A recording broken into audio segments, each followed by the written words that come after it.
This is the Political Spotlight.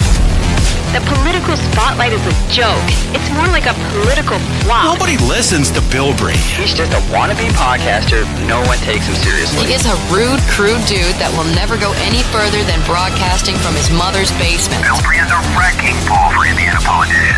Grab another box of Twinkies and generic cola, Bilbrey. And get back to your microphone and your audience of nobodies. The political spotlight is a joke. He is like a rude, crude dude that will never go Bilbrey's a wrecking ball for Indiana politicians.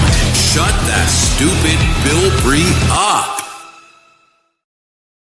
Well, hello there, ladies and gentlemen, and welcome. This is ridiculous. Why is it like this now here?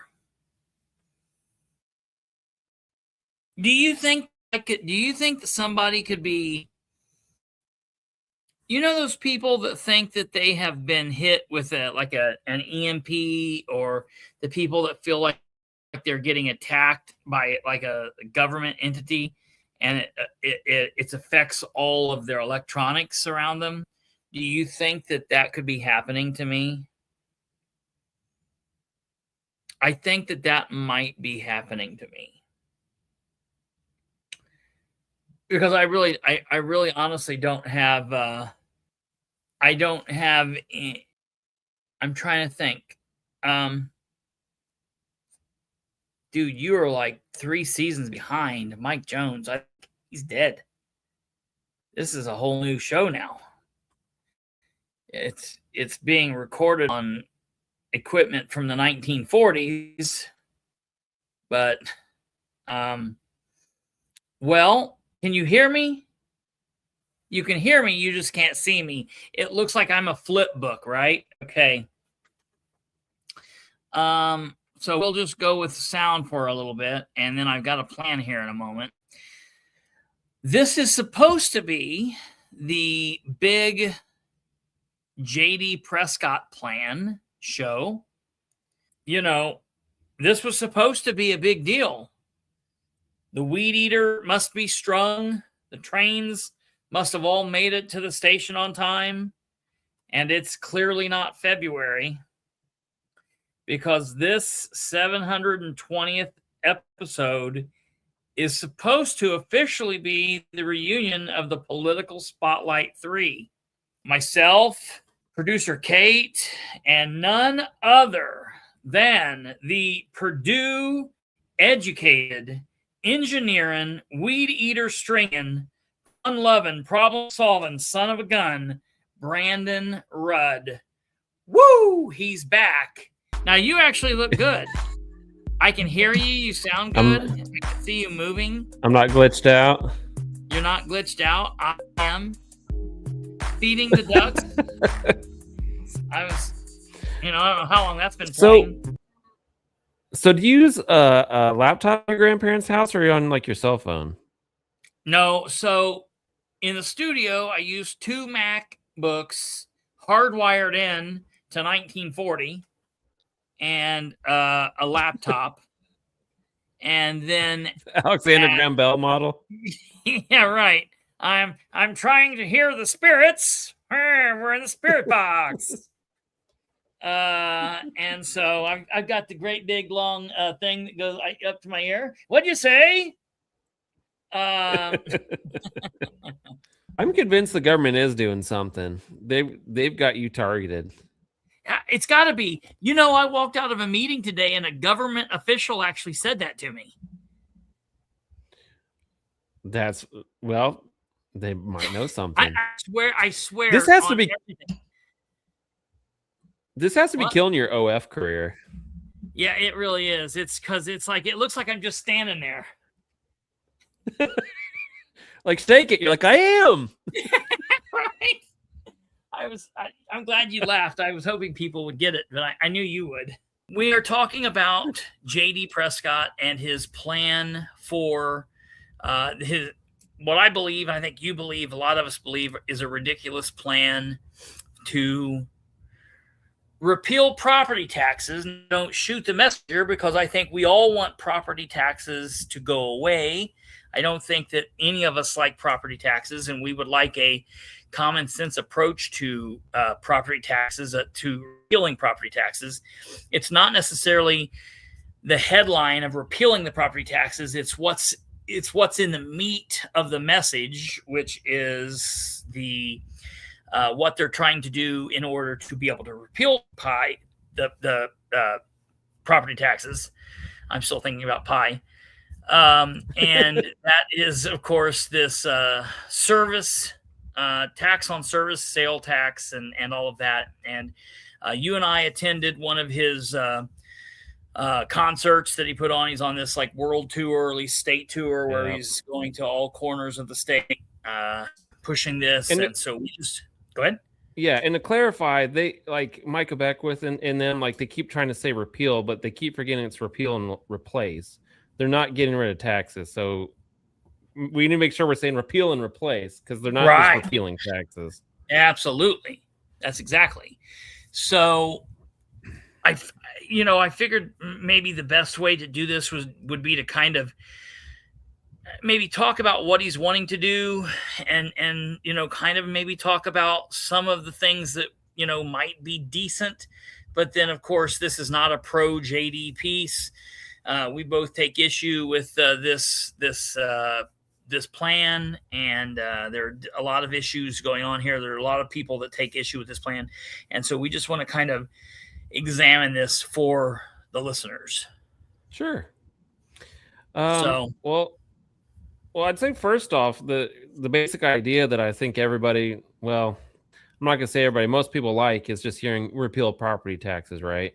And the big example they'll use, and I agree with a lot of it, is it's like, you buy your home, you pay off your home, and then you're basically paying rent to the government still for the rest of your life. They like to use the sob story of, these elderly people are, they paid off their home and they can't afford their home anymore, so they lose it. And I agree, that's terrible. I don't think the government should be coming in and stealing someone's home that they paid for because they can't afford taxes, So I think everybody agrees with that. And I think, looking at comments online on, posts about this, you'll see a lot of comments in support where they're like, yeah, I agree with this 100% because, property taxes are immoral. And it's like, oh, okay. But that I actually saw a post and it did frustrate me where it's like, I agree with this plan 100%. Property taxes are evil. I'm like, well, did you even look at the rest of the plan, which we'll go into, before you said you agree with it 100%? Because like we said, there's parts we probably agree with, but there's a lot of negative consequences to this legislation. Yeah. Yeah. And so, that's the thing. So I think what's probably important is that people, the problem I have is this is something that happens in politics where people read the headline, but they're not really going into the actual, the meat of the message. They're not reading the facts that are there. They're seeing this is the nice, this is what they're wanting us to see, and they're not getting all of the information. And so I think probably a good place to start would be just letting everybody know, what the plan actually is. It's already got a House bill number. It's House Bill 1288. And I'm trying to pull this up here. The actual bill is, pull this up here. If you go, if people at home, if you ever want to look this up, you can go on the Indiana General Assembly website, which is something we've always talked about in the past. It's not easily accessible, even for people who use this a lot. It's not something that is easy to use. It's something that both Brandon and I have griped about for years. while to get used to it. But this is the bill as it is currently. House Bill 1288, authored by J.D. Prescott, abolishes the assessment of tangible property after December 31st, 2026, and the imposition of property taxes after December 31st, 2027. Provides that a political subdivision may not issue any new bonds, notes, or warrants, or enter into any leases or obligations to be paid from property tax revenue, or that include a pledge to levy property taxes if other funds are insufficient. Provides that 1, no property tax increment financing district or allocation area may be established, amended, or renewed. And 2, no bonds, leases, or other obligations may be issued, entered into, or extended for property tax increment financing district or allocation area. Provides that a school corporation may impose an annual fee to replace the loss of revenue previously collected by the school corporation from the imposition of an operating referendum tax levy or school safety referendum tax levy. Prescribes procedures for the fixing and reviewing.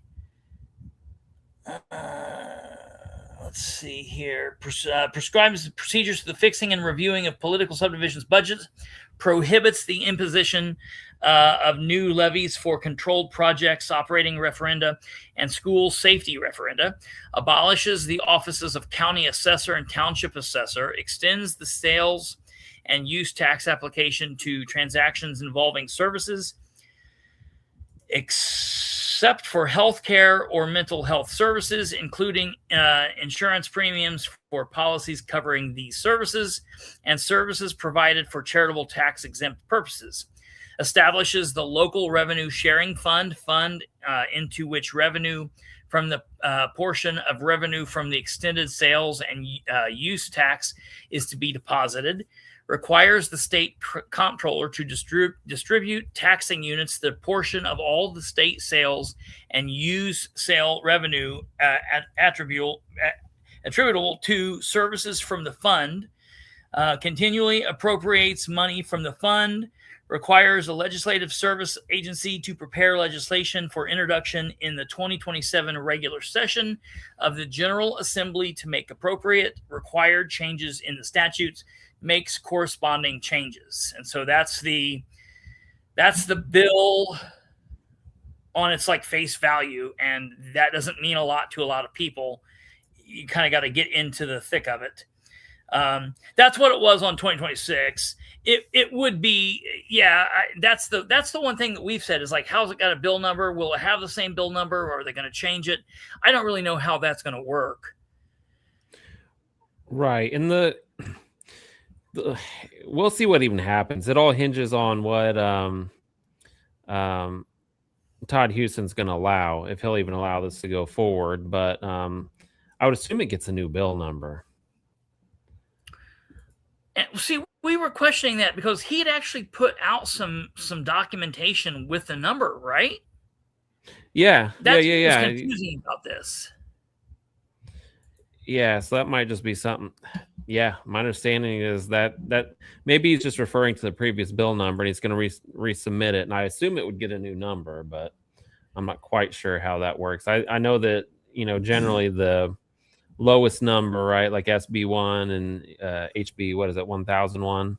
Yeah, it's always the most priority. Important priority for the year. Yeah. But I guess the gist of that is that, the plan is that they want to repeal property taxes and replace them with, what was it, a 7% sales tax on services? 7% exempting sales tax on services. Right, and exempts medical. And I know we said in the town hall it exempts like restaurants, like waitresses, waiters, all that kind of stuff. So those are exempted as well. My understanding is the plan is so I guess the gist of it is, so let's say you go get an oil change, right? Normally you would pay taxes on, the materials used for your oil change, but Sure. you wouldn't pay taxes on the services. So it's going to add an additional 7% to that, whatever percentage of that was actually serviced, you're going to pay a little bit extra tax. Jay is somehow convinced that this will somehow not only raise as much as property taxes, but will raise even more money while somehow saving money for the vast majority of citizens with whatever weird, funky math. And you're correct, Alva. Looking at that number for myself, looking at what I pay in property taxes versus the number of like taxable services I pay for, like you got to think oil change too. Like say your oil change is $80 or whatever, right?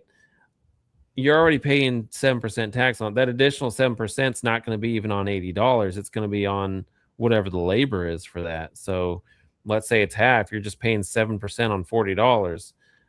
I don't know how many oil changes people get on average, but it's not a ton. So I don't know how I would be remotely close to the taxes I pay in property taxes. And that's the thing he keeps saying is like, well, everyone's going to save money because you'd have to pay what was like $14,000 in services to make up for what the average person pays in property taxes. Sure. Which no one's going to do.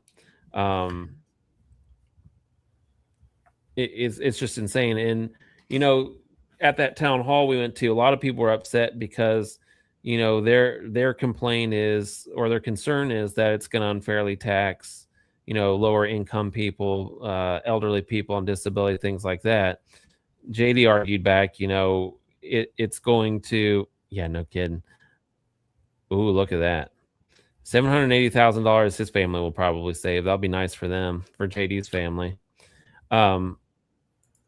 But JD keeps saying it's like a consumption tax, right? Well, people have more money, they pay for more services. That's not necessarily true. I mean, the example I gave is that, I've got a newer car now that I'm older and I'm more established in my career. Yeah. But when I was a young person, I had a piece of crap car. I had to get services on it all the time, right? I had to get all kinds of repairs done on it. So poor me the poor younger version of me would have been taxed way higher. I brought that up, and JD's response was just ignore it and go on to the next question. Like he had no way to address it. I also pointed out, at this point in my life, I'm able-bodied. I can go out and mow my yard. I can, I can change my own oil if I needed to. I can, probably climb up on the roof if I need to clean the gutters or fix the roof. An elderly disabled person, these same people whose homes you're trying to protect, aren't going to be able to afford these additional taxes on these services, or potentially cannot afford it. So I don't buy his argument of the consumption tax either. Yeah. Well, I mean, and I, I'm going through that right now. And from a girl's point of view, women tend to get their hair done a lot more than men do. And it's more expensive. Much more expensive things done with their hair. They get their nails done. They get, waxing, their eyebrows done. I mean, women are going to pay a lot in services too, because we have a lot of beauty services we want. Right. It's pink tax. Not me, because I'll never cut my hair, but that's beside the point. Yeah, me either. So yeah, but yeah, that's what I'm saying. So like I'm kind of going through that right now with my grandparents. I mean, I'm come from a family who, we had not a big family, but we, my grandparents had 2 boys and a daughter, and the daughter was married to a guy. And so like, my dad and my uncle was around, and, we were, I was around, and my aunt's husband, was in the picture. And, anytime they needed a roof put on the house, we just all jumped on and did it. Anytime we needed work done around the house, we all just jumped in and did it. I'm just thinking about the flood. I've been talking about this with my grandparents. There's a house right down from my grandparents that was horribly flooded during this last couple of weeks of flooding. And like the day after the flood, for the last week, the last 7-8 days, they've had like 6, 7, 8 different trucks over there like 9, 10, 20 different people coming in and out, and they've totally redone the inside of this house fixed all this flooding damage in the span of a week because they've got a bunch of friends and family people who can jump on and do that. Now, 20, 30, 40 years on, my grandparents are getting up there in age. I help them when we can. They're still very able-bodied. They mow the yards and do their own work and stuff. But there are things that my grandpa, for all of his life, got up and climbed on the roof and done all of his own stuff. He's that kind of a person. And now he could probably still do it, but I don't want him doing it. I don't want him to get up there. So I'm like, hey, let's pay to have this done. Because I'm not getting up there. I mean, that's, I'm just not the same kind of person. I'm not getting up on the roof. That's nuts. But I'm not, I don't want him to do it. And so, my stepdad, who is younger, but he's had like surgeries and things like this. And, so when I think about people like my grandparents have done well in life, but it's going to hurt. This specifically, if this was in play, is going to hurt elderly people, single people. What happens to the little lady whose husband worked at the factory and, he passed away 5 years ago and she's living on a fixed income and she's now got to pay for all this, and it happens to have lived in a house where they've got, 5 acres. Now she's got to pay someone to come mow the yard, twice a week in the summer for, 6 months. I just don't know. Right. It's gonna crush her, and the opposite end for the young people too. I think this is not very well thought out as far as that goes. Right, and if the argument is we need to get rid of property taxes so the elderly don't lose their house, what good? Okay, they're not going to lose their house because they can't pay property taxes. They're going to lose their house because they can't upkeep it, and they're going to have to move into assisted living home or something, right? So they're going to lose their home anyway on this new stupid plan. Yeah. And I think maybe it was Troy said something about do it yourself Prescott, which is what his wife calls him. But it's going to be more of people being like, hey neighbor, how about I pay you? And Kate liked that one. How about I pay you if you can change my oil, right? Or I could find someone to cut my hair and just not report it, right? But the thing is, that's the other thing I'm going to see is they're going to see is it's not reliable. You're going to see people finding ways to dodge this tax in a way that currently property tax isn't dodgeable, right? As much as I hate property tax, it's at least reliable, and a lot of people made the point it's not recession proof at all. I mean, that was one of the first things to go. When you look at COVID, people were going without haircuts. They weren't driving to work. They didn't need maintenance on their car. Yeah, right. They didn't need oil changes. It's not taxing waitresses, but you weren't going to restaurants at all. You couldn't, right? So something like that lasted multiple years would have just completely destroyed this tax plan, and it would have really screwed them up. And I guess that kind of leads to the next point is this plan is insane in that for some reason he believes that I know the reason. He wants to basically increase the taxes on Hoosiers by 70% over a couple of years. And I believe he admitted in one of his town halls it's because he basically needs to bribe the localities to get on board with this. Because basically he needs them to sell out and give up local control over their finances in order for this plan to work. And I think he intends to do that by basically bribing them with taxpayer money through this plan. I think that's insane. On top of that, that was the point I was trying to get to. On top of that, to help make sure everything's set up okay, he also wants to collect the new tax and property tax for a period of time. So we would see a massive tax increase, 100% plus tax increase for at least a year or so that they could, stockpile our money, which of course Indiana Republicans love doing. I'm not very fond of that idea personally. I don't understand. That's one of the things. That's one of the things that I've been saying, and maybe that's a little fringe, but we all know that when the government does something and they put something in place, they don't ever want to walk it back. They don't ever, very rarely do you see something that has a sunset clause. And so what I've said is, and you and I were talking about this months ago, but so they say, okay, well, we can't just repeal the property taxes now. So we're going to put this other tax in place and we're going to start collecting all this other money. But then after they do it for a year or two and they realize, well, we're not getting what we wanted, or it's not working out the way we wanted, but they're still collecting a lot of money. Then they're going to come to us and say, well, we're not going to be repealing the property tax. But now that we've already got this service tax in place, we're just going to keep. So now we're just really screwed. So that's something that's a problem. But yeah, that's what I think Kate had wrote something about wanting to talk more about the increase, because this is a big thing. I don't think people realize. Right, and he even admitted that 7%, which is where he's starting at, is too high. He's like, I think it's too high, but we're just going to collect extra money.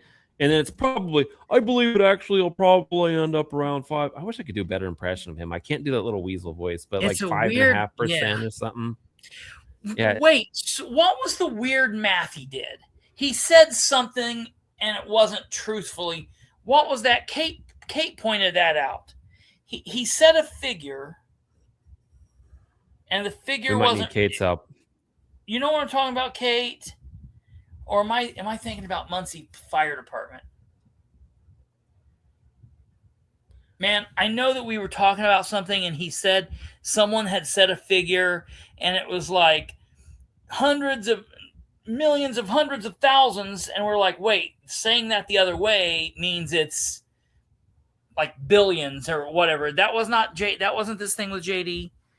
God, what was that?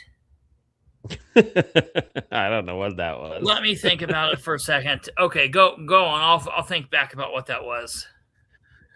So it's a massive overtaxing.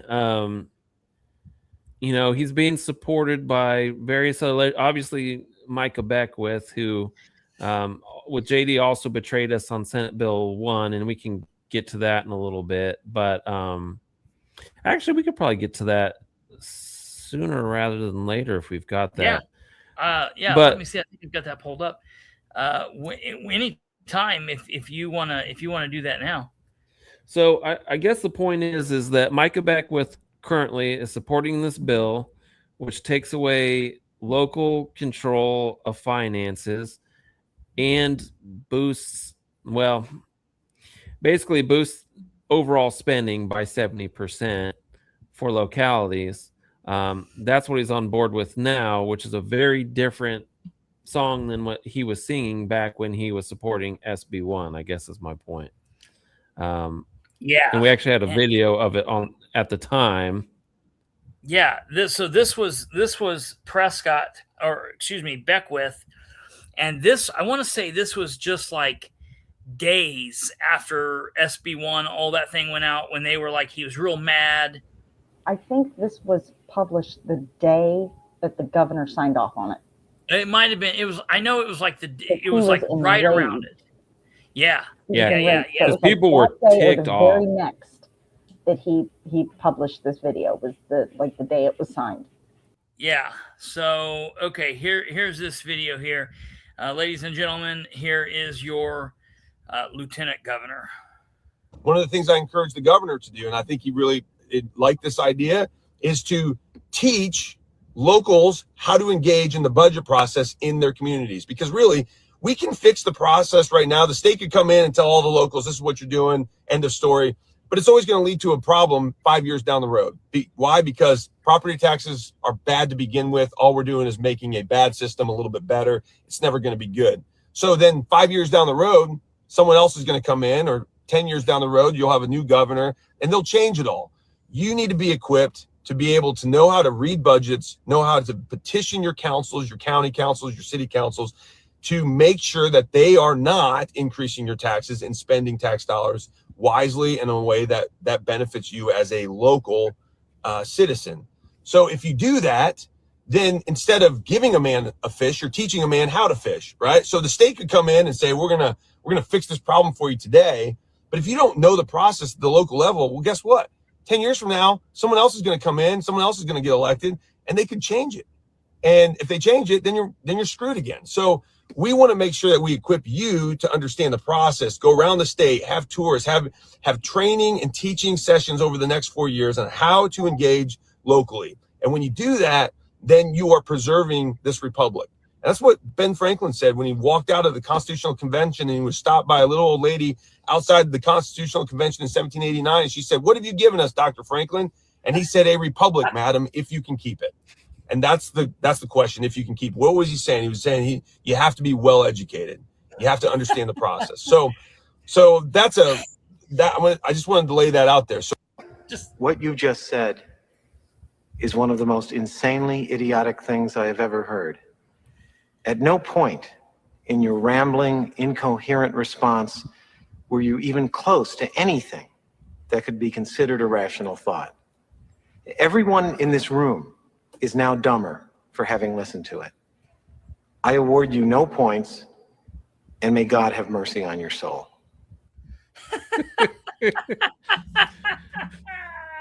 Perfect. So, God, how long ago was that? That was just this year, wasn't it? So it was last. No, was it? How long ago was that now? Wait a minute. I feel like a battered woman with politicians all the time, man.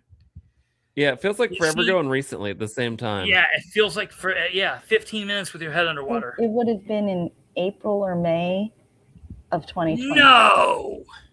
Oh, 2025. So about a year ago. Yeah, because this was in response to SB 1, which passed in the first session of the 2025 session. Okay, so approximately a year ago. That's fair. A little over a year ago, he was telling us to preserve our republic, what we need to do is be involved and tell our local government to spend responsibly, that the state can't do anything to help us with property taxes. If they tried to help us with property taxes at the state level, it doesn't matter because at some point someone else could come in and change it. But now he says, well, I'm supporting this plan where we take away that local control. You guys get no say. The property tax distribution, first of all, more property, or the tax distribution is now collected at a much higher rate. We're now 70% higher. And we're going to just dump tons of money on the locals to spend as they see. And you don't really get a say at the local level anymore because we've already dispersed this at the state level with our goofy formula, which is going to disproportionately distribute that money anyway, because it's based on what? Population and miles of road? Yeah. Something like that. So we're going to see, Indianapolis to Donut County is probably going to get a crap ton more money. Yeah. Rural areas are probably going to get killed. Like District 33 is probably going to get destroyed. Yeah, his district. Not his parents. I mean, they'll be fine. But yeah. Right. They're going to save hundreds of millions of dollars or hundreds of thousands of dollars in taxes. So they'll be cool. Yeah. And the thing that he doesn't tell you is that the increase in revenue will be coming from businesses that are in Indiana, because that's where the majority of the services are going to be, is business to business services. They paid an accountant. They pay somebody to, engineer a building. They pay for this, and all of that's going to be taxed. So the majority of this revenue is going to be coming from businesses. So not only are they removing local control, they're removing any local incentives to get a business to come there, while at the same time taxing businesses out of the state. Right. Because the benefits that you're going to get from not paying property taxes will not equate to what they're going to be paying in these service taxes. Oh, yeah. Well, and if these businesses are smart, instead of, paying for financial services, they just hire a financial person, even hire them on contract, put them on payroll for that season. And I would assume, my point being, I've thought of plenty of ways you can shirk these taxes. I've already got ideas for how I could reduce my tax burden to zero, because it's a stupid plan. I don't know how they plan to enforce it, like I was saying, at the individual level, it's super easy to avoid. Sure. At the business level, they've got lawyers and strategies. Like I said, they could find ways around it. I mean, you pay for IT services. That's a service you're paying for. But if you have an IT guy, are you paying taxes on asking your own employee to give you a keyboard? Right. Yeah. Right. So it at face value, it doesn't work. And, at the beginning of this, when J.D. Prescott was working on this plan, he actually did something initially smart, because even on accident, he can do something pretty smart, which is he went to his district's probably, I don't even know if he technically lives in his district, but closest to his district, one of the best economists in the area, which would be Michael Hicks, who I believe is a conservative Republican, right? He's a veteran. He's not a conservative Republican. He's a veteran, and I think he claims to be a Republican. Yeah. I don't think he's conservative. Sorry, I didn't mean to say conservative. Thank you for your service. Yes. He's so weird. Yeah.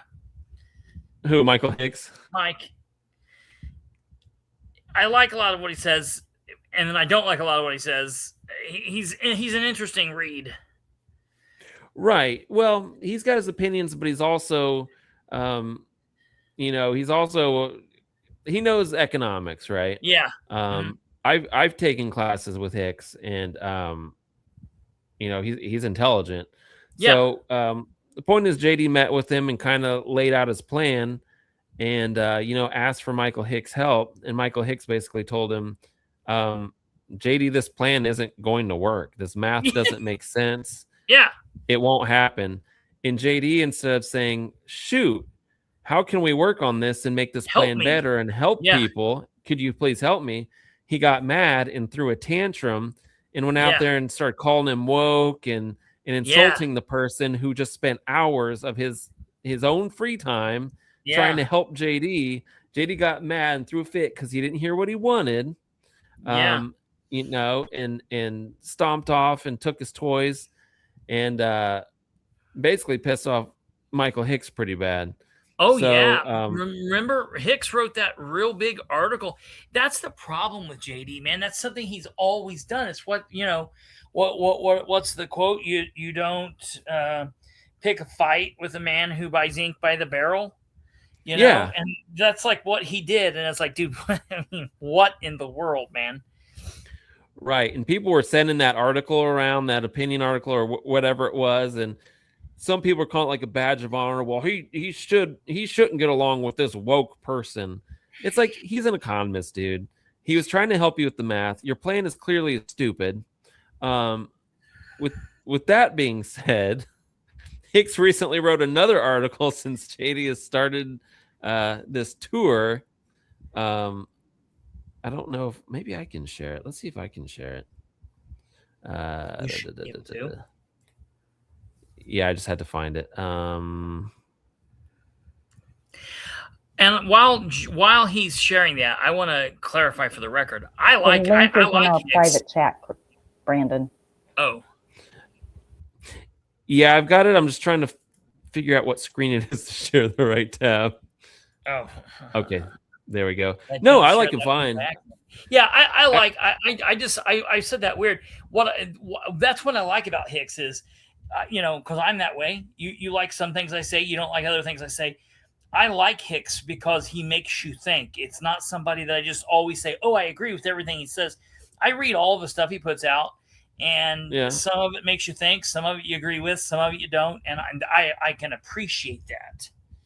Right, and I don't care about his politics. He's clearly, accomplished in regards to being an economist, right? So absolutely, and economists' opinions vary on things, but sure, with his experience, I take him, fairly serious. I at least take him into consideration. So absolutely. Oh, I need to add to. There we go. I don't know if anybody can see this, but I'll go ahead. Can you blow it up? That's a good question. Can I? If you touch the little 3 dots up in the corner. Oh, I think I just broke everything.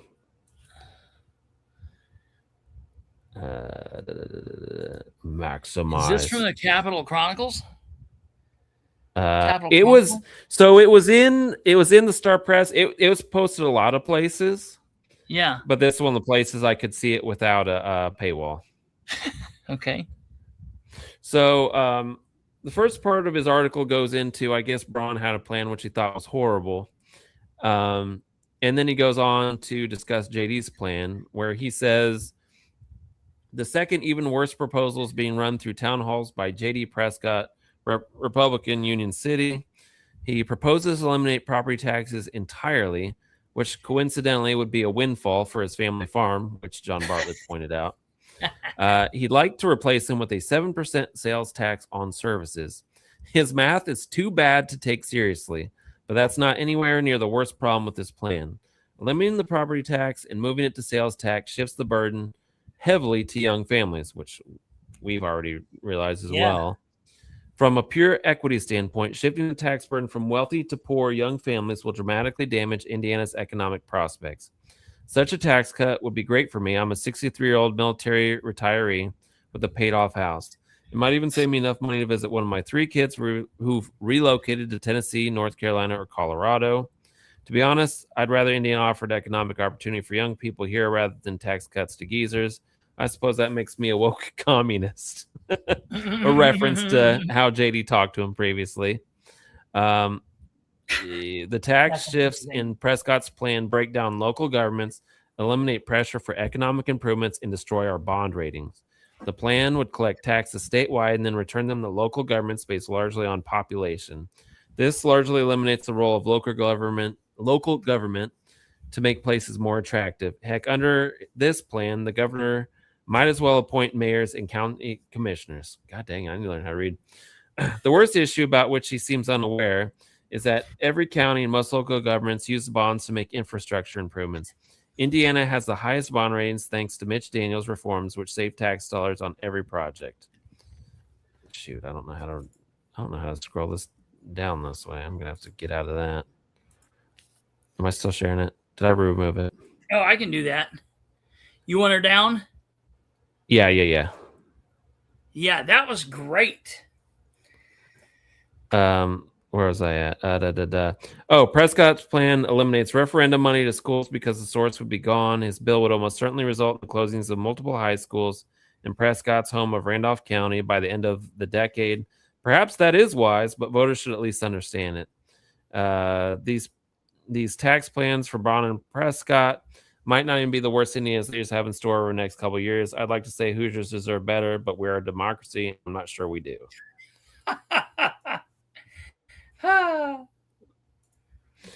So really it spells out, some of our concerns, and really, I think the referenda are also frustrating. Oh, here we go. Kate, without property tax to guarantee bond payments, cities and counties will be on a much lower bond rate. Yeah. I don't know. I think this could do a lot of damage. Well, for everybody specifically from the Muncie, Delaware County area, Kate, do you mind coming up here real quick and talking about that point that you brought up earlier, specifically talking about something that's currently active going on? Oh, the fire department? Yeah, because that's a great point. So the city just passed an ordinance for funding the new fire department.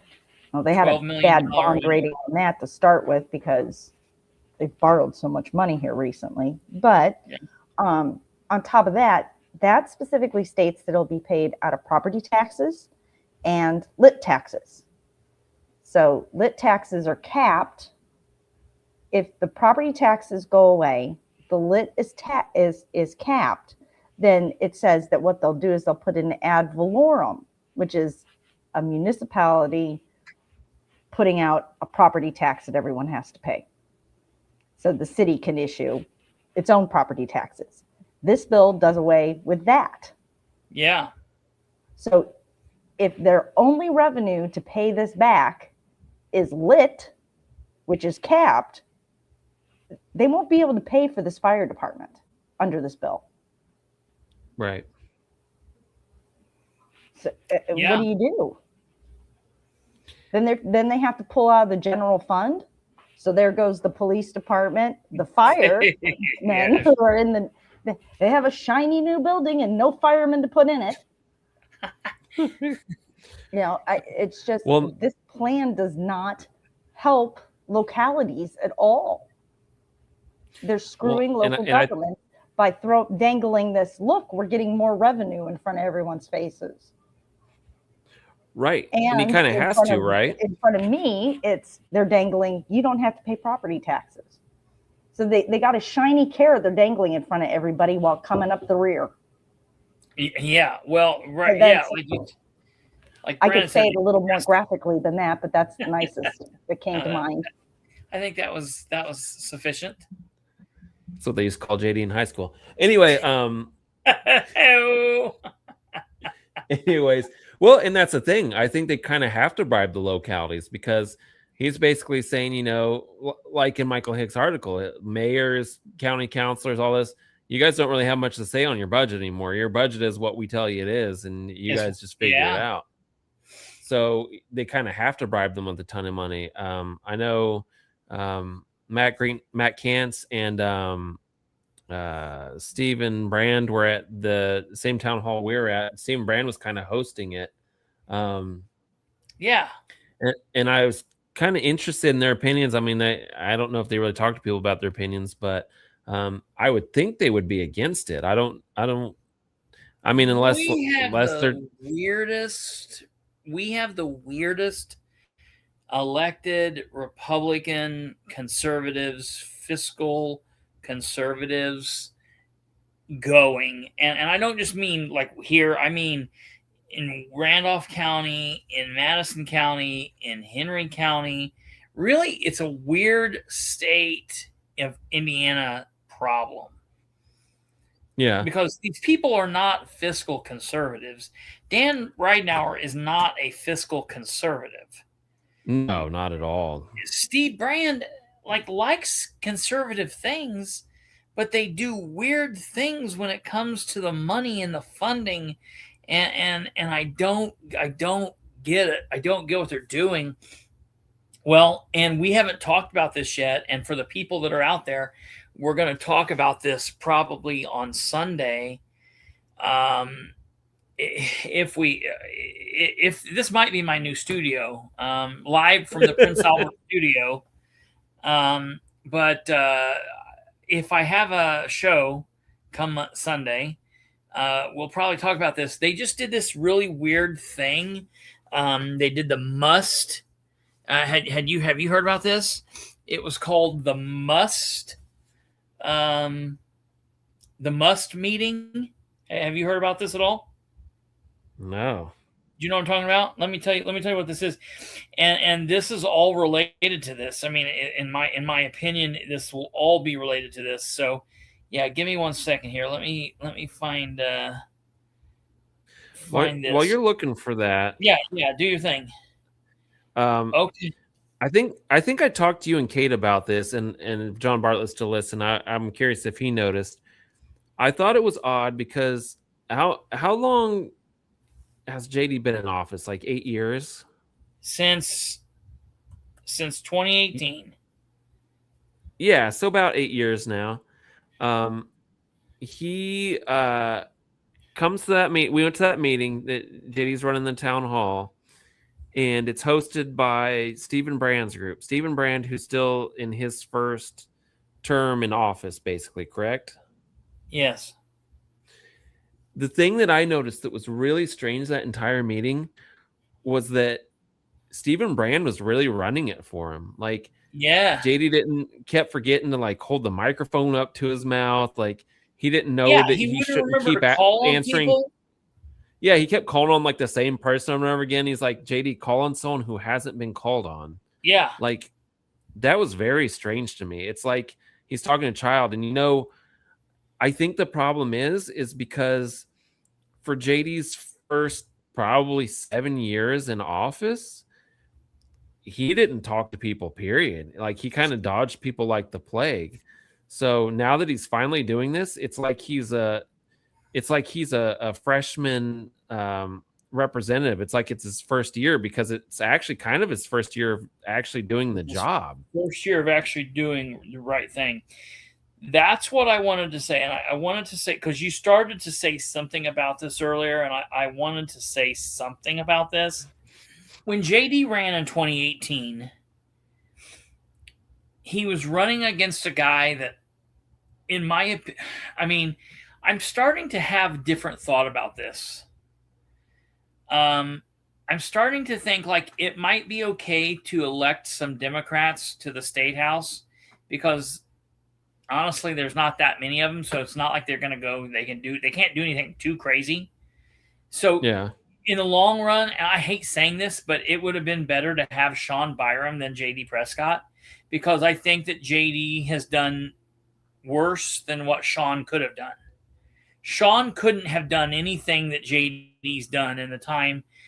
I've now learned that it doesn't make me a Democrat or make me necessarily say, oh, I'm supportive of people when I think it's right or whatever. But now I'm looking back at it and I'm realizing that Sean couldn't have done worse than what JD's done.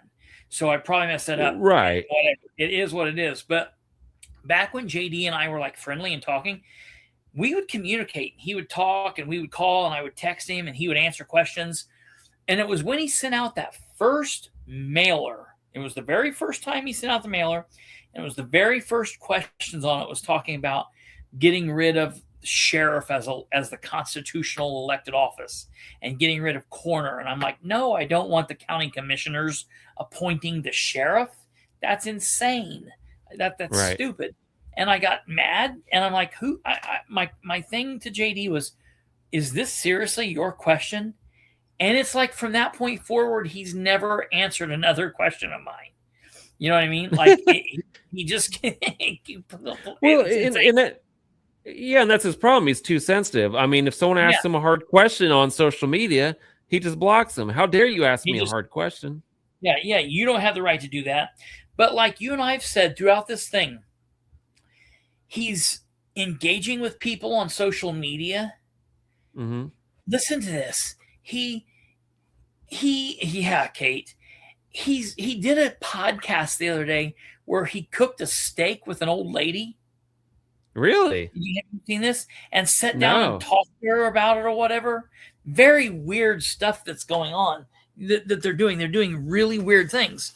And so he, like you were saying earlier, he's actually doing things right now that elected officials should be doing. Like it looks like on year one. What? Yeah. Yeah, like on year one. Mm-hmm. It's like he's actually talking to constituents and he's trying to spread messages. Now it's the wrong message. And it's like all that lets me know, though, it's not because he all of a sudden had an epiphany. It's because he's got a bigger goal. There's something going on. I think he's done playing mid-level fish and he's looking to be the next Jim Banks or, whatever. And so people have to watch out for that too, because he's not doing this to better Hoosiers' lives. He's doing this to better his family and to better his political stance. So people have to be watching out for that too. Right. Yeah. He's got some objective because something has changed. He has never engaged with people. Like you just said, like social media, he never engaged with people. Even people who are pushing him, he's starting to answer if they're not blocked already. Yeah. Well, and that's probably a good point, Bartlett, is I think the union school thing pissed, like he was never popular in his community, right? Like he would get like a lot of straight ticket votes and then basically went on that. Like he almost lost in a primary a couple years back. It was pretty close, and his worst vote tallies, the closest was in basically in his county, right, is where he did the worst. Yes. And then wasn't in his most recent one, what is it, the undervote or whatever, his there were tons of people that just didn't vote for him in the primary, even though he didn't have an opponent. Yes. Because people are pissed, and sorry, I got off track, but yeah, I think the union school thing really pissed people off. And we've talked about it plenty of times. I don't think the issue is closing Union School. It goes, well, they're failing. They've got to go. And, maybe that is or isn't true. I haven't even looked at the numbers. It's irrelevant to me, because if the school is failing, then talk to the school, figure out if you can help them. If not, figure out, kind of a plan to, transition out. Don't sneak it in SB1 as some amendment overnight and close the school. I get why people are pissed. Yeah, absolutely. It's absolutely right. Yeah, they're doing. It's because that's how elected officials. I always want to say locally, or elected officials in Indiana, elected officials period, do it. It's not doing things the right way. It's, well, we can do it because we're going to do it this way, and this is the way that we want it done. And if you don't like it, well, too bad. That's just the way. And J.D. and Scott Alexander had a plan, and that's what they're doing. To hell with everybody else. Yeah, they don't talk to anybody. Well, and that's the funny thing. You remember... Keep going. Keep going. I got to step away one thing. Keep going. Right. Well, and that's the thing, is they don't particularly care what the voters have to say. You mentioned, or Christopher had mentioned, now I'm talking to myself. But anyway, Christopher had mentioned, they sent out those mailers asking for input from their constituents. JD sent out a mailer asking, would you be in favor of eliminating straight ticket voting? I think it was 2/3 of the respondents said, yeah, get rid of straight ticket voting. JD never addressed it since, because he didn't get the answer he wanted on that survey. He's not going to do what the people want. He's going to do what he wants to do. I think that year I actually looked at 7 different surveys that asked that question. I think 6 of the 7 overwhelmingly said, yeah, they wanted to get rid of straight ticket voting. The ones that asked that question. One, they said they didn't want to get rid of it, but it was like 49% to like 51 or something like that. It was close. It was pretty much a coin flip. Yeah. And then you look at things, issues like marijuana.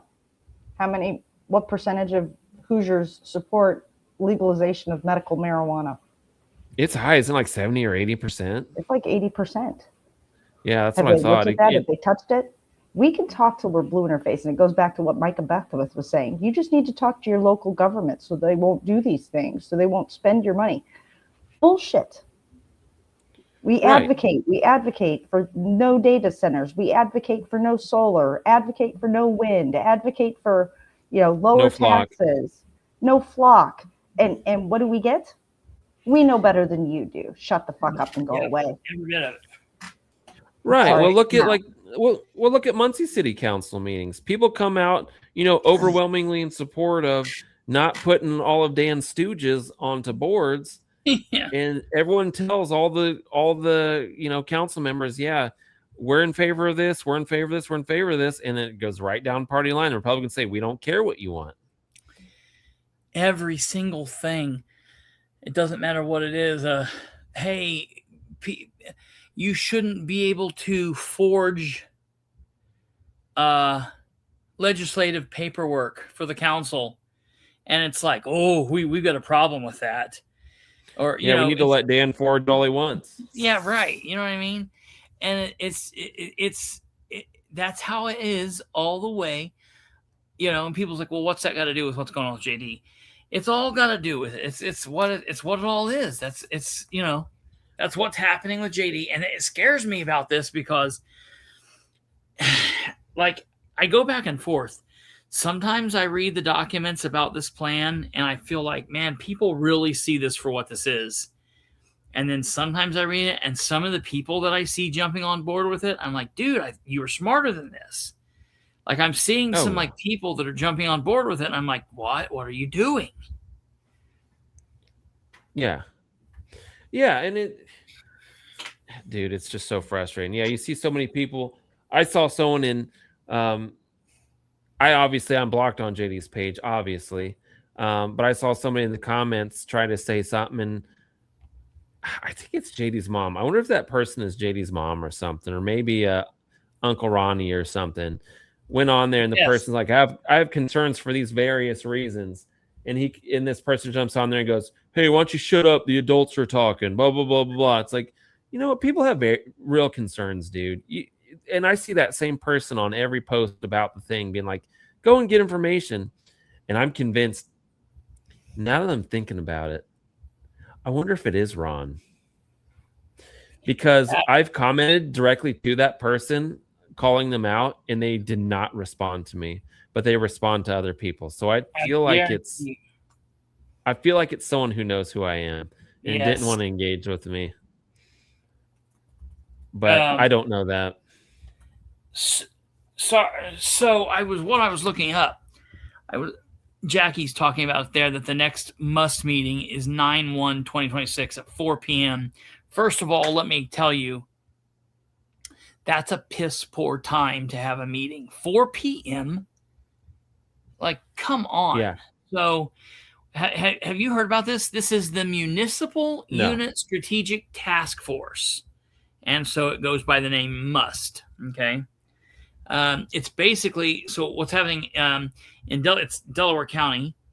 It's working group for figuring out how the county and the cities and towns will handle Indiana's upcoming local income tax overhaul.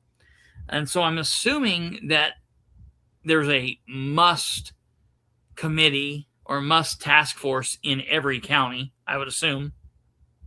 There must be. There must be.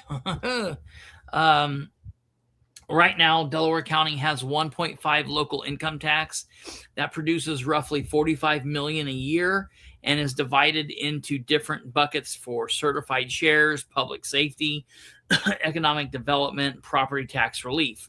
Indiana is replacing that structure with a new system beginning in the next few years. That means Delaware County, Muncie, Yorktown, Gaston, Eaton, Albany, Selma, Daleville, and others affected units. Do you know that Chesterfield, Bocephus, do you know that Chesterfield is considered in with that because there is a portion of Daleville that Chesterfield gets the money for? I don't know if I've ever talked about this. There is legitimately a portion of Delaware County that the town of Daleville said, we don't want to make any money off of that. You can give it to Chesterfield. And it's like millions of dollars. It just happens to be the most, the area with the most amount of property tax in Daleville. It's like all of the gas stations and the restaurants and the hotel.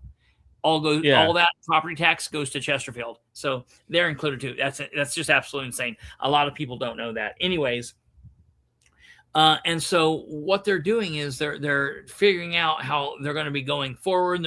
They're trying to work out who gets what, how much, and for what purposes under the new law. And the big questions are, can Delaware County keep the total lit around 1.5 without raising taxes? I don't think it's going to happen. I think they're going to raise. I don't want them to. But I think they're going to. Matt Kantz, is that his name? Anyways, he and Ryan Webb have been having an argument about this, and I think Webb is right. Can the county and all the municipalities stay financially whole? How will police, fire, EMS, townships, libraries, and small towns be funded? Will Muncie and Yorktown be better off staying in the county-wide system or adopting their own municipal lit?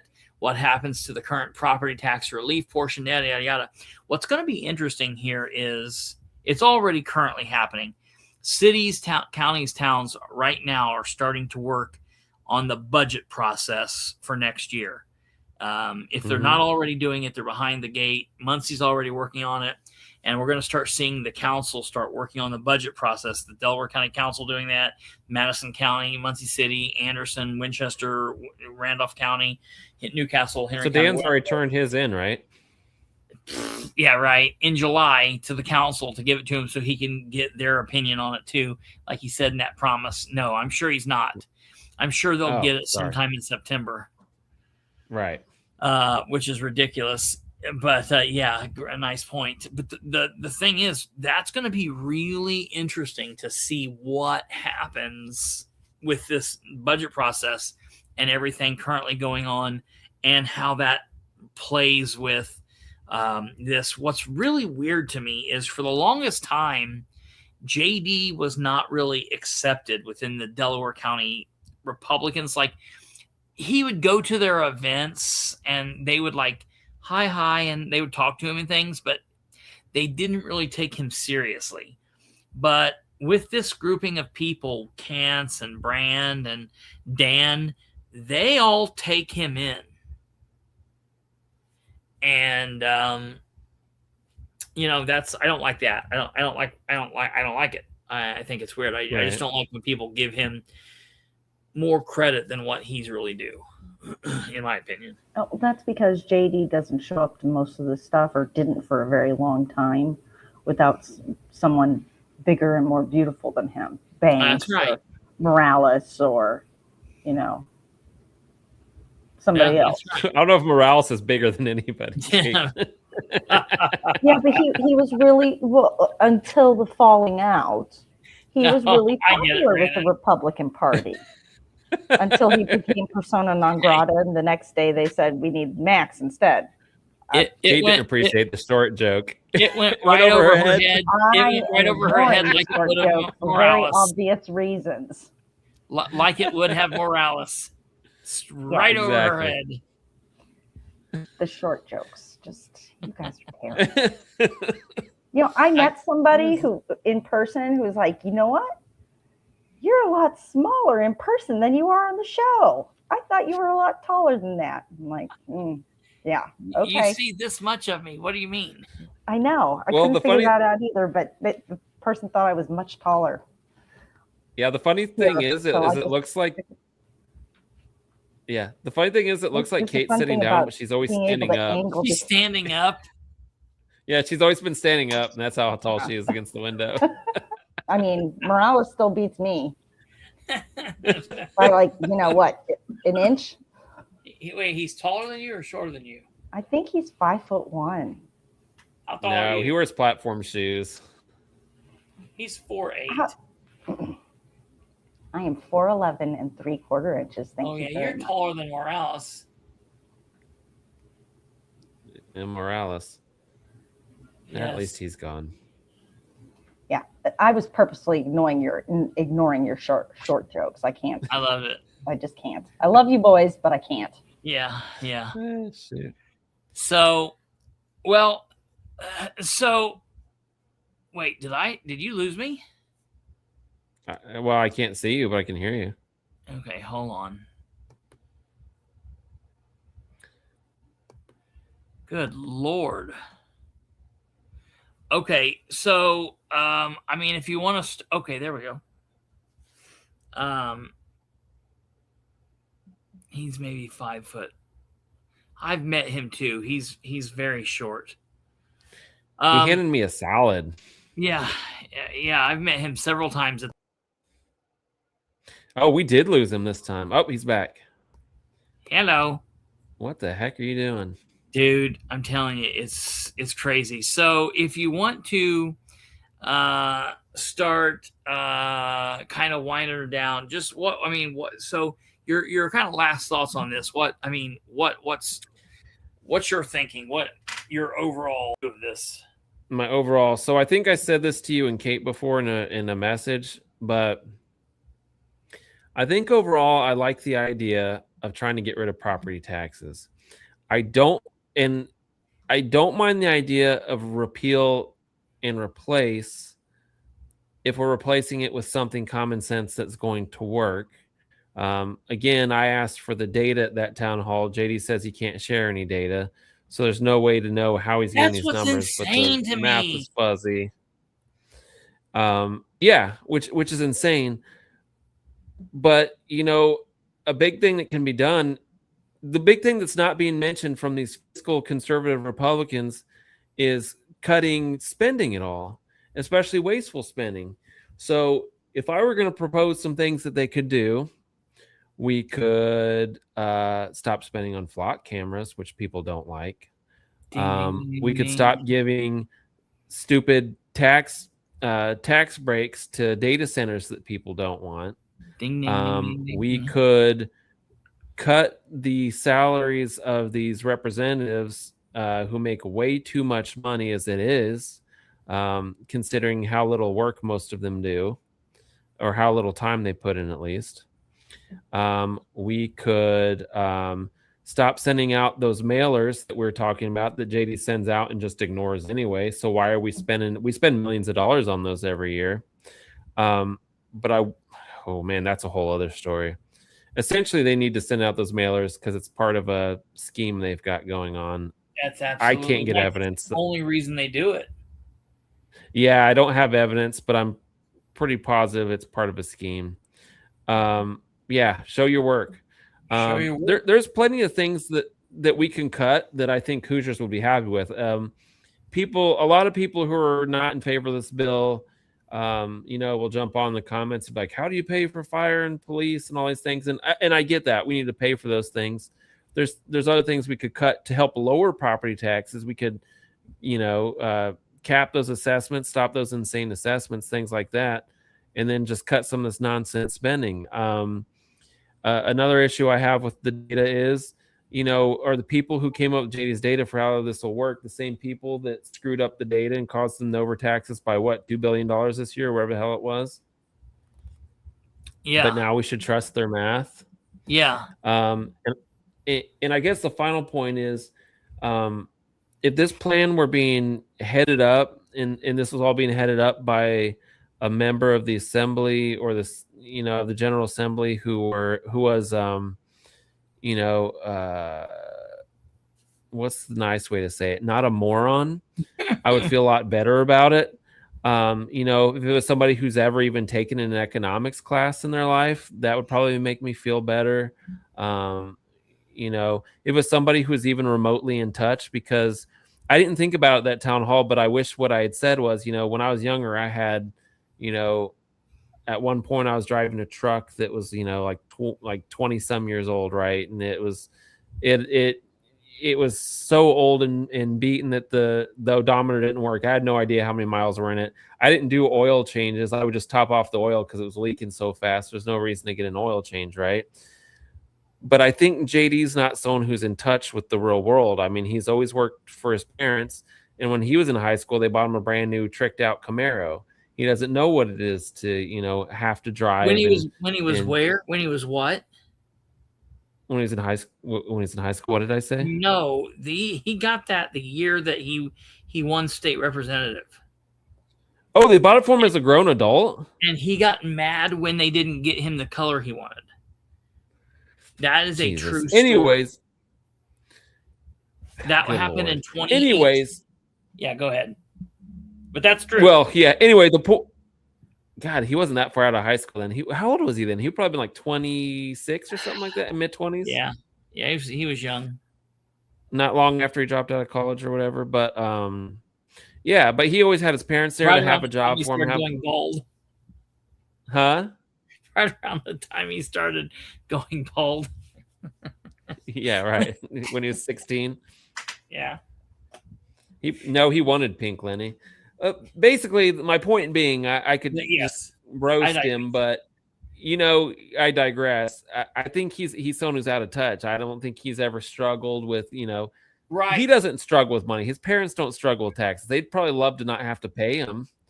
But I mean, they own so much. They own over 3,000 acres. They have tons of properties. They manage these businesses. They're fine. They would like to save a lot of money. Obviously, everybody would. But I just don't think JD's someone who's ever had to go out in the world and struggle and understand what it would be like to not, have filthy rich parents and have to pay for all these services that, for all I know, they're in Union City. They're on the Ohio border. They probably go over and get their freaking stuff serviced over in Ohio. I've heard they store their stuff in Ohio. I don't know if that's true. Yeah. Yes. No, I've heard that too. So they'll probably dodge taxes altogether. So be good for them. Yeah. But, and there's plenty of other problems with this bill. I won't go into them all, but I don't want to point them out because I'd rather. Part of me wants to see the bill fixed. Part of me wants to see it fail epically. Yeah. So I'm just going to leave it alone. Yeah. Yeah. That's close enough. Yeah, I like that one even better. that's what you ought to change it to. Sir Bungalung. That's great. It'll be interesting to see if some of these get picked up on. Well, that's one of the things that I read, and I don't know where I saw that, where it said that, there's some issues that he's recently, when he was on the show, he was on a show with someone the other day, and he recently had stated that there's, he had made the concession that there was some serious issues concerning the bond issue. And let's see here. Let me see if I can find that really quickly. Which we could have pointed out to him if he'd not been an idiot, right? Like, sure. Yeah. That's the thing. Lawyers won't let this get through. I hope that's the truth. I hope that's true. But I mean, we're still having to fight the fight over Union School. And it's like, I would have thought that the lawyers wouldn't have let them do that. So I don't really, lawyers to me are like kind of an offshoot of politicians. There are some good ones. Whether this is even constitutional to do, because Article 10 of the Constitution sets up for property tax collection. Right. So can you just eliminate it legislatively? Right. Possibly not. Yeah. So it could be unconstitutional to begin with. Prescott said, is this all... Go ahead. So is this all just... Well, at the end of the day, is this all just theater? Is he even serious? It gives him an excuse to go tromping around. Look at me and talking to people. Because I've always said that he's out really pushing this for a bunch of people that can't vote for him, and he's really commingled together his duties and campaigning, and all of this is put on by his campaign. Yeah. Right. Anyone who were, I don't know, running against him for office, I don't know if they might have noticed that at the end of that town hall we were at, he handed out campaign literature and then instructed us all to contact him at h33 at in.iga.gov to ask his staff if they have any questions on his political event. Yeah. Which is Hatch Act. So if there happens to be somebody running against him, you might check into that. Yeah, you might want to file a complaint or something.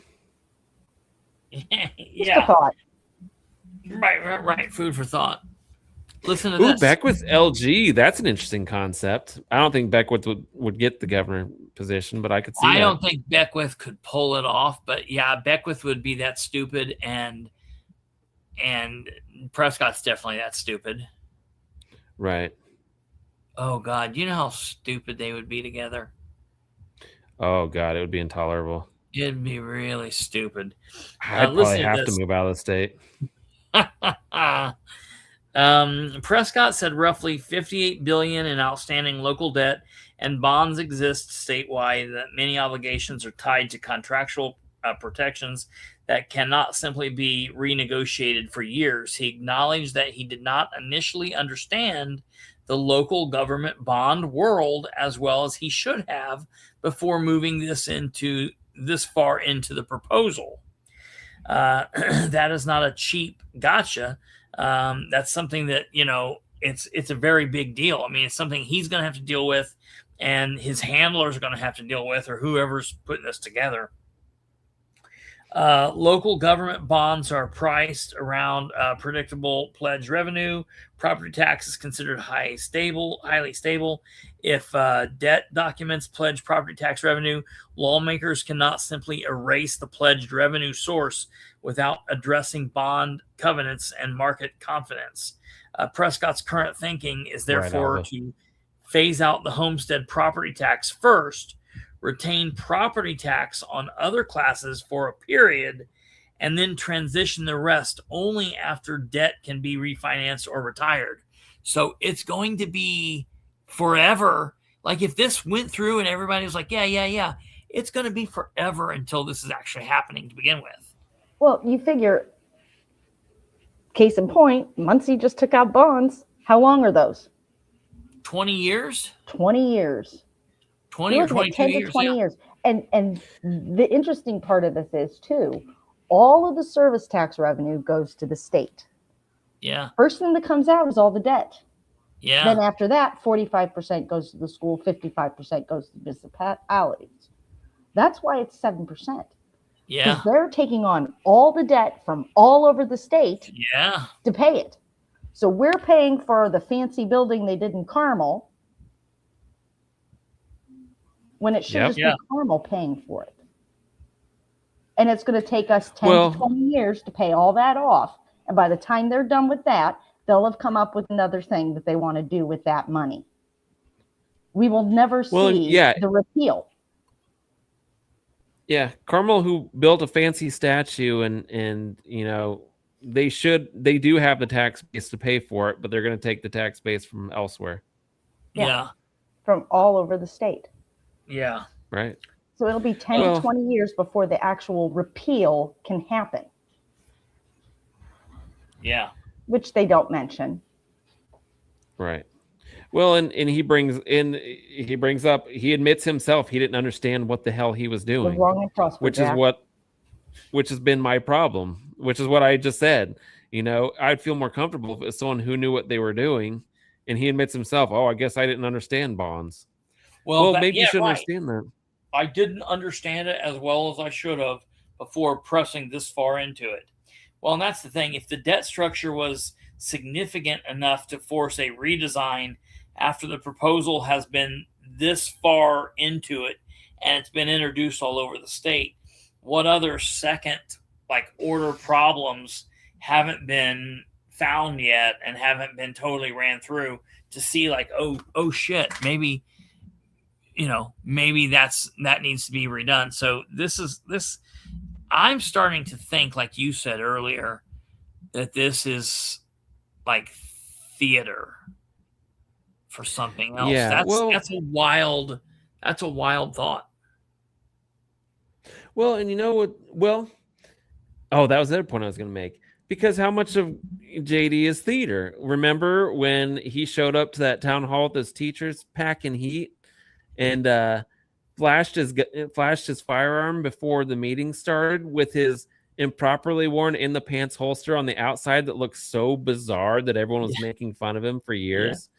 And we made fun of him, and people kept going, well, he has a right to carry, I'm a Second Amendment supporter too. And, you had made fun of him, and you tell people, you go, I don't care if people carry. He doesn't. He's doing it for theater. He's doing it to make himself look like Billy Badass. And I made the point that I go, Christopher, have you ever seen him carrying again at any of these events we went to?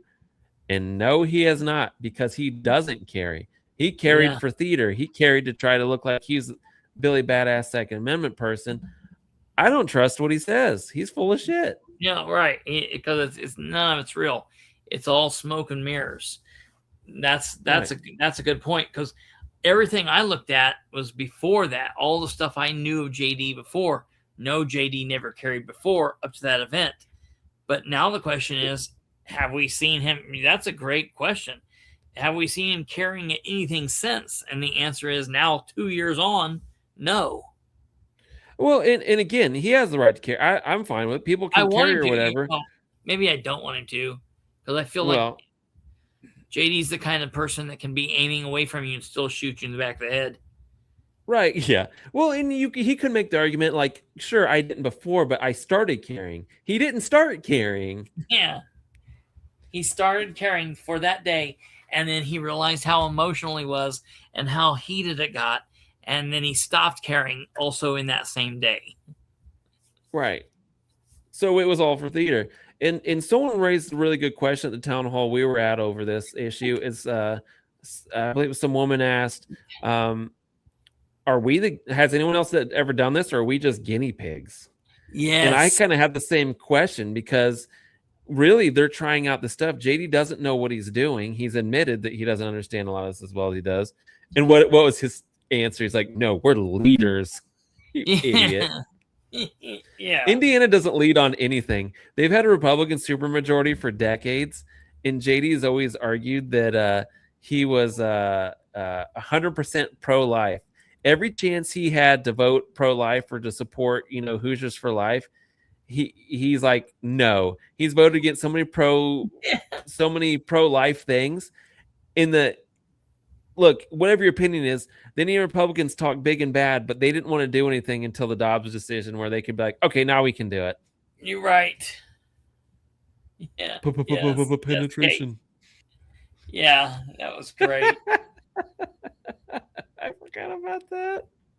Dude, he's done some weird shit in his time. He's such a weird dude. So, anyways, yeah. Well, I appreciate you coming on and talking to us about this, and we'll have to stay up to date with this and follow this nut throughout whatever's going on with this, and hopefully crack this nut before we get a chance. One final question. Yeah. What is your prediction on what happens with it, where it goes?